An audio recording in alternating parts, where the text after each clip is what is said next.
అల్లూరు జిల్లా హుకుంపేట మండలం తడిగిరి సమీపంలోని అటవీ ప్రాంతంలోని భారీ బండరాయి చూపరులను అలరిస్తోంది. పురాతన చరిత్ర కలిగిన ఆ రాయి నిటారుగా నిలబడి ఉండటంతో పర్యాటకులు అక్కడకు వెళ్లేందుకు ఆసక్తి చూపుతున్నారు.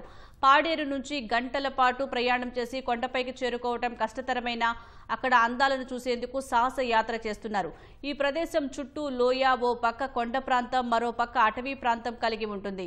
శీతాకాలంలో చుట్టూ ప్రకృతితో అందమైన దృశ్యాలు కూడా కనిపిస్తాయని, ఆ సహజ సౌందర్యాన్ని చూడటానికి ఆహ్లాదంగా ఉంటుందని స్థానికులు తెలుపుతున్నారు.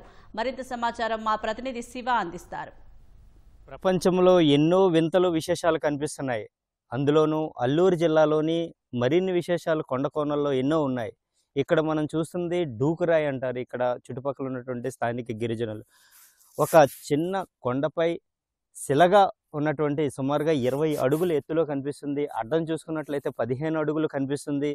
ఒక శిలగా ఉన్నటువంటి ఇంత భారీ బండరాయి నిలబడిందంటే ఎంతో ఆశ్చర్యంగా కనిపిస్తుంది. ఇక్కడ స్థానికులు కూడా ఎన్నో రోజులు బట్టి ఈ కొండపై గొర్రెల కాపుర వాళ్ళు, పశు కాపురలు వచ్చి దీని కిందన సేద తీరుతూ ఉంటారు. ఎండాకాలంలోని ఎన్ని గాలులు వచ్చినా సరే, ఎన్ని తుఫాన్లు వచ్చినా సరే అది ఎప్పుడూ కూడా చెక్కు చెదరకుండా ఊగేటటువంటి శబ్దం వస్తుందని ఇక్కడ స్థానికులు చెప్తారు. పురాణ గాథల్లో ఎన్నో భీముడు ఇటువైపు వచ్చి ఇటుగా వచ్చినటువంటి ఓ పంది గురించి దీన్ని తీసుకొచ్చి ఇక్కడ పెట్టినట్టుగా ఈ మహాభారతంలో ఉన్నటువంటి కథలాగా ఇక్కడ స్థానికులు చెబుతున్నారు.